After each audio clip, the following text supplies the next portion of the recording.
అంశము 3C 2 అంశాలు ఉన్నాయి.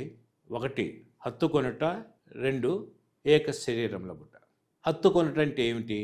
హత్తుకోవటం అంటే సన్నిహితముగా జీవించుట లేక పట్టుకొని వేడుట. ప్రేమ అనేది ప్రగాఢమైనది, అదే సమయంలో సున్నితమైనది కూడా. ఒక వివాహాన్ని కలిపి ఉంచేది అగాపే ప్రేమ. అది పుచ్చుకోవటం అంటే ఇవ్వటంలోనే సంతోషిస్తుంది. ఇది షరతులు లేని ప్రేమ. గాఢమైన యాథతతో ఒకరిని తెలుసుకోవటం, హత్తుకోవటం, మంచి స్నేహితులుగా జీవించటం, ఒకరినొకరు అర్థం చేసుకోవటానికి కృషి చేయటం. వివాహంలో వ్యక్తిగత విషయం ఉంది, నీవు విడిచిపెట్టకుండా నిజంగా హత్తుకోవటం లేదు. హత్తుకోవటం అంటే అంటుకొని ఉండుట అని అర్థము. అంతేకాకుండా నీ భాగస్వామితో తప్ప మరెవరితోనూ లేనటువంటి సన్నిహిత సంబంధం కలిగి ఉండటము. పని కన్నా, స్నేహితుల కన్నా, మరి అధిపతులు, బంధువులు, పిల్లల కన్నా కూడా వీరు ఒకరినొకరు అతి ప్రాముఖ్యమైన వారు అని అర్థము. వీరిది విడదీయరాని బంధము. ప్రేమించుట, విశ్వాసంగా జీవించుట, పంచుకొనుట, ఒకరి మీద ఒకరు మరి ఒకరు ఆధారపడటం, సన్నిహితంగా జీవించడానికి చర్యలు తీసుకోవాలి. మరి ఎటువంటి సంబంధం అంటే భౌతికముగా, శారీరకముగా, ఆధ్యాత్మికముగా, సాంఘికముగా, మానసికముగా, భావోద్వేగంగా జీవించటం, ఒకరి అవసరతలు మరి ఒకరు తీర్చుట, ఒకరినొకరు మరి పరిచర్య చేసుకొనుట, జీవితాంతము ప్రేమికులుగా జీవించుట, ఎటువంటి పరిస్థితులైనా సరే జీవితాంతము కలిసి పంచుకుంట. అది యాదృచ్ఛికమైన పనిది కాదు. అందుకు ఇద్దరు కూడా ఏం చేయాలా? ప్రయత్నించాలా. విడిపోవటకు వీలు లేదు. అంతేకాకుండా జీవితాంతం భార్యాభర్తలు కలిసిమెలిసి ప్రేమికులుగా ఉండాలి. చాలా గట్టి బంధము, విడిపోని బంధము, తెగిపోని బంధము, తుంచలేని బంధం కూడా. అన్ని రంగాల్లో, అన్ని అంశాల్లో హృదయపూర్వకంగా అర్పణ ఉంటుంది, సమర్పణ. భాగస్వామికి, దేవునికి విశ్వాసంగా జీవించాలి. విడాలకు తావే లేదు. వైవాహిక జీవితానికి భావ వ్యక్తీకరణ ప్రధాన ఆధారము. మరి దీనిలో ఇది కొడదైతే వివాహం ఏమవుతుంది? వేదనకు గురి అవుతుంది. భావ వ్యక్తీకరణలో వివిధ స్థాయిలు ఉన్నాయి. ఒకటి ఏంటంటే ఇతరుల విషయాల గురించి, లోక సంబంధమైన విషయాల నుంచే కాకుండా ఇద్దరు ఒకరి భావాలు ఒకరు పంచుకోవాలా. ఇది చాలా ముఖ్యము. ఇంకొక వ్యక్తి చెప్పిన విషయానికి తల ఊపుతూ ఆమోదం తెలియజేయాలా. వాస్తవాలను వర్ణించడం ద్వారా సమాచారం అందించాలా. అభిప్రాయాలను వెలిబుచ్చటం, ఉద్దేశాలను పంచుకోవటం ద్వారా వ్యక్తి స్వభావాన్ని మరింతగా తెలియజేసుకోగలుగుతారు. స్వచ్ఛందంగా, భావోద్వేగంగా మరి అనుభూతుల ద్వారా వ్యక్తం చేసుకోవాలా. నీవు కోపం తెప్పించావు అనడం కంటే నాకు కోపం వచ్చింది అనడం తెలివైన పని. భావోద్వేగాలను పంచుకోవాలి, భావాల్ని కూడా పంచుకోవాలి దంపతులు. వాస్తవాలను, అభిప్రాయాలను, భావవేశాలను, ఇష్టాలను, అయిష్టాలను, లక్ష్యాలను, ప్రణాళికలను, ఆశలు, చరిత్రను, ఆలోచనలతో ఒకరొకరు పంచుకోవాలి ఆలోచనలు. సాహిత్యం అంటే అత్యంత లోతైన పారదర్శకమైనటువంటి ఆధ్యాత్మిక లైంగిక సారాన్ని వ్యర్థం చేసుకోవటం. మరి అంతేకాకుండా మరి భాగస్వామికి ఈ జీవితాంతం కూడా కలిసిమెలిసి జీవించాలి. వాల్టర్ త్రూబిస్ ఇలా అన్నాడు, అది ఇష్టపూర్వకముగా నిర్ణయాలు చేసే ప్రేమే, కానీ ప్రేమను వెతుకులాడేది కాదు. హత్తుకునే ప్రేమ పరిపక్వమైన ప్రేమ, నమ్మకంతో ప్రేమించే ప్రేమ. ఒక వ్యక్తి పట్ల మరి నమ్మకంగా జీవిస్తూ జీవితాంతము ఆ వ్యక్తితో పంచుకునే ప్రేమ. మరి హత్తుకొని జీవించే భార్యాభర్తలు నీవు విడదీయాలని ప్రయత్నిస్తే మాత్రం వాళ్ళిద్దరు కూడా భయపడతారు. అందువలన దేవుడు ఏం చెబుతున్నాడు? మరి దేవుడు జతపరిచిన జంటనే మానవ మాతలు వేరుపరచకూడదు. చివరికి దంపతులు కూడా విడిపోవటానికి వీల్లేదు. ఇంకొక అంశము ఏక శరీరం అవ్వటము, వన్ బాడీ. అంటే ఒకే మాట, ఒకే బాట, ఏకత్వము.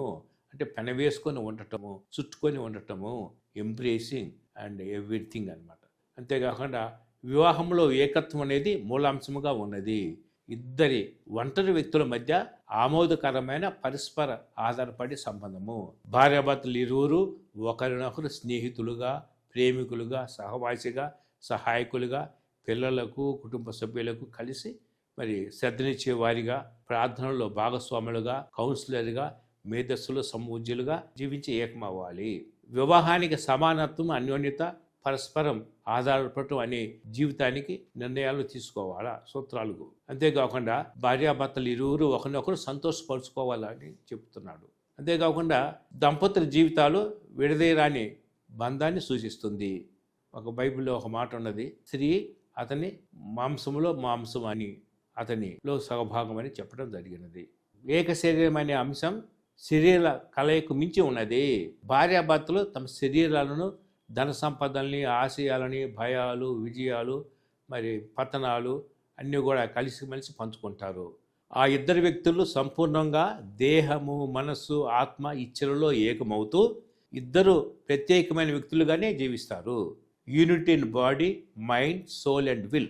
వివాహం అనగా ఏకత్వం, ఒకటిగా మారుట, జీవించుట, ఒకరికొకరు తెలుసుకున్నట్టు అర్థము. స్త్రీ అవస్థలను తీర్చాలి, అతని కొరతల్ని పూడ్చాలి, లోపాలను కప్పిపుచ్చుకోవాలి, లోట్లు పాటు కూడా పూరించుకోవాలి. దంపతులిద్దరూ ఎంత మాత్రం వేరువేరు కాదు, ఒకటే. అందుచేత విడాకులు చాలా కష్టాలని, నష్టాలని కొని తెస్తుంది.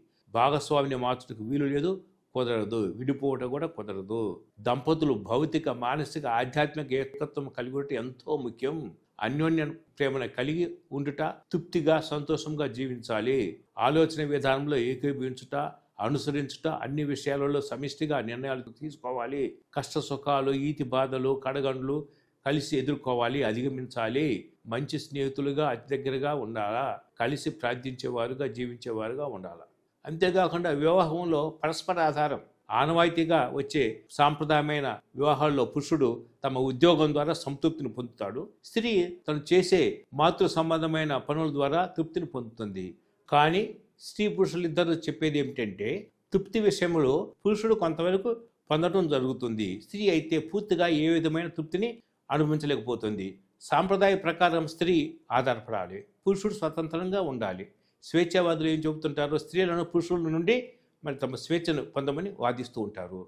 అయితే ఏకత్వములో పరస్పరము ఆధారపడి చాలా అవసరము. కలిసి నిర్ణయాలు చేయటము, మరి ఇవన్నీ కూడా ఉంటాయి. ఒకరిపై ఒకరు ఆధారపడాలి. మానసిక నిపుణురాలు మేబెల్ బ్లాక్ కోహిన్ ఏమన్నారంటే, పరస్పరం ఆధారపడే బంధములో భార్యాభర్తలు ఇరువురు ఒకరినొకరు ఇచ్చిపుచ్చుకుంటూ అనుబంధాన్ని కలిగి ఉంటారు. కలిసి జీవించే జీవితానికి దేవుని వాక్కు పరిష్కార మార్గం పరస్పర ఆధారం అని చెబుతుంది. సమానత్వం చూపే వివాహాలు ఆనందంగా ఉంటాయి.